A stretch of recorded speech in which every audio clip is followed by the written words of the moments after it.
जय श्री श्याम दोस्तों, आज मैं आपको 200 साल पुराने भारत में ले जाने वाला हूँ। दोस्तों, आज से करीब 2 साल पहले समय था 1800 का, और उस समय अंग्रेज धीरे धीरे हमारे भारत में पैर पसार रहे थे। दोस्तों, वो एक ऐसा दौर था जिसमें जिंदगी गुजारनी बेहद मुश्किल होती थी। उस समय ना तो कोई दवाइयाँ थी और ना कोई सुविधाएं। हालत ऐसा था कि जिसे आज हम सर्दी जुकाम कहते हैं, बस उससे ही मौत हो जाया करती थी। दोस्तों, आपने भी अपने परिवारों में देखा होगा या फिर सुना होगा कि उनके घर में 7 संतान जीवित हैं तो करीब इतने ही संतानों ने बीमारियों के चलते दम तोड़ दिया था। जबकि ये बात महज 40 साल पुरानी है। तो आप विचार कीजिए कि 2 साल पहले हमारा भारत कैसा होगा, कैसे थे वो लोग, किस तरह हमारे सभ्यताओं को उन्होंने कुर्बानियां देकर आज हमारे लिए जिंदा रखा है। जब परिवर्तन ने अपना चक्र चलाया तो आज दुनिया कहां से कहां पहुंच गई। क्या उस दौर में ऐसा विचार संभव था? सन 1800 के समय हमारे भारत में कोई बड़ी टेक्नोलॉजी नहीं हुआ करती थी। अधिकांश लोग धोती और गमछा पहना करते थे। सालों से उसी को ही टाके लगाकर ऐसा बना देते थे कि वास्तविक कपड़ा तो दिखता ही नहीं था। वहां पर सिर्फ नई डिजाइन ही दिखा करते थे। बस बेहद अमीर लोग ही कुर्ता पहन लिया करते थे। उस समय इतनी भीड़ भाड़ नहीं हुआ करती थी। पूरे भारत में करीब 16 करोड़ लोग ही रहते थे।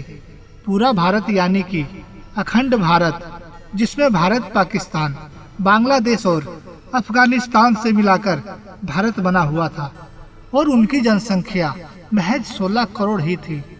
उस समय इतना काम धंधा नहीं हुआ करता था। लोग महज 2 रोटी के लिए इधर उधर हाथ पैर मार लिया करते थे।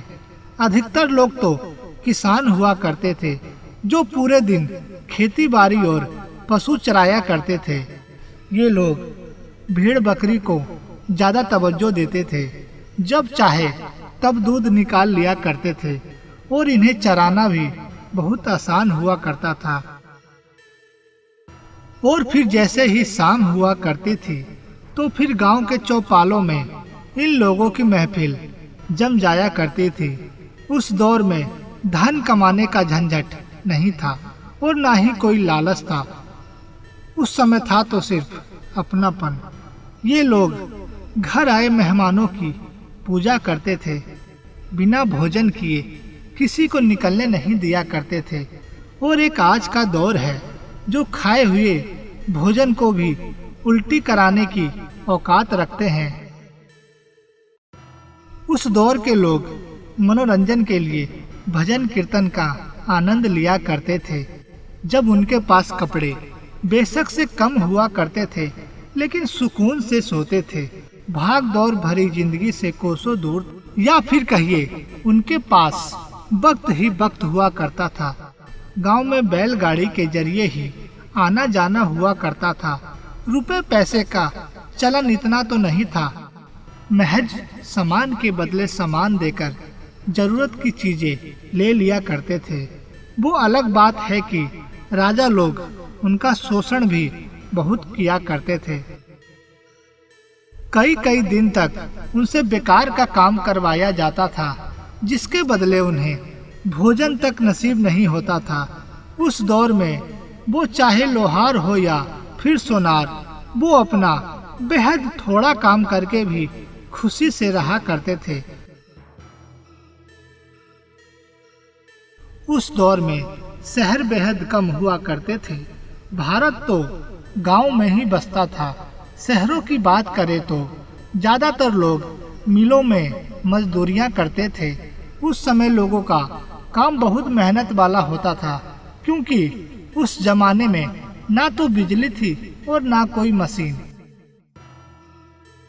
भारत में बिजली तो सन 1880 में आई थी, लेकिन उस बिजली को गांव में पहुंचने के लिए काफी वक्त लग गया था। एक रिपोर्ट के मुताबिक सन 1800 के आसपास एक यूरोपियन बाबू की सैलरी लगभग 40 पाउंड थी। वही इंडियन की सैलरी उससे 40 गुना कम हुआ करती थी। इससे आप ये अंदाजा लगा सकते हो कि भारतीय किसानों की हालत कैसी रही होगी। और ऊपर से किसान हर साल बाढ़, सूखे और बारिश की मार सहते थे। उस दौर में भी अमीर लोग हुआ करते थे, लेकिन बहुत कम। वो लोग ऐसे थे जो अपने देश से गद्दारी करके अंग्रेजों से दोस्ती का हाथ बढ़ाते थे और अपने ठग विधि से लोगों को बेवकूफ बना के अच्छा खासा पैसे भी बना लेते थे। अगर उस दौर की बीमारियों की बात करें तो आप जानोगे कि उसका रूप बेहद भयानक हुआ करता था। सुना तो आपने भी होगा कि उस दौर में ऐसे कीड़े हुआ करते थे जो लोगों के अंगों में से निकला करते थे और फिर उसी तड़प को लेके उन्हें मौत नसीब हो जाया करती थी। चेचक नाम तो पुराना भी नहीं है, मगर उस दौर में उसका भी खौफ हुआ करता था। पूरे चेहरे पर चकत्ते बन जाया करते थे और फिर जनता उन लोगों से ऐसी नफरत किया करती थी कि उन परिवारों में शादी विवाह तक नहीं करते थे। आज के समय में बीमारियां आम हो गई हैं, लेकिन उस वक्त भी कई बीमारियां मौजूद थी जिनका बहुत कम इलाज था। हैजा ने तो एक बार ऐसा कहर भर पाया था कि गांव की गांव खाली हो गए थे। लोग अपनों के सामने दम तोड़ रहे थे और लोग अपनी बेबस आंखों से उन्हें मरता हुआ देख रहे थे। और कुछ लोग ही इस बीमारी से बच पाए थे। जो बचे लोग थे वो अपने गरीबी से मजबूर थे और बेबस थे। अगर उस दौर की शिक्षा की बात की जाए तो बेहद अफसोस होगा कि महज 10% भारतीय ही पढ़े लिखे थे और उनमें से महिलाओं का ग्राफ तो बेहद कम था। ये आंकड़ा हम आपको शहरों की बता रहे हैं। गांव तो इनसे भी बेकार हालत में थे। ये बात सही थी कि वे पढ़े लिखे नहीं थे, मगर ऐसा कहना नाइंसाफी होगा कि वो लोग अपनी कला में माहिर नहीं थे। कम पढ़े लिखे होने के बावजूद भी वो लोग अपनी कामों को अच्छी तरह अंजाम देते थे।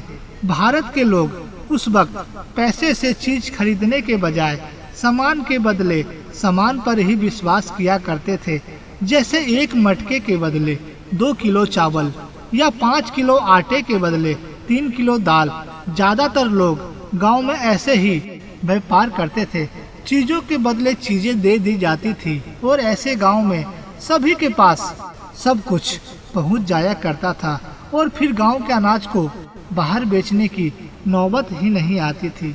तो दोस्तों, 18वीं शताब्दी का भारत कुछ ऐसा था। उस समय कुछ चीजें बेहद अच्छी भी थी तो कहीं कहीं बेहद खराब नज़ारे भी सामने आ जाया करते थे। तो दोस्तों, कैसा लगा आपको 18वीं सदी का भारत? कमेंट्स में जरूर बताएं। तो अब इस वीडियो से विदाई लेना चाहूँगा। फिर मिलते हैं अगले पुरानी यादों के साथ। जय श्री श्याम।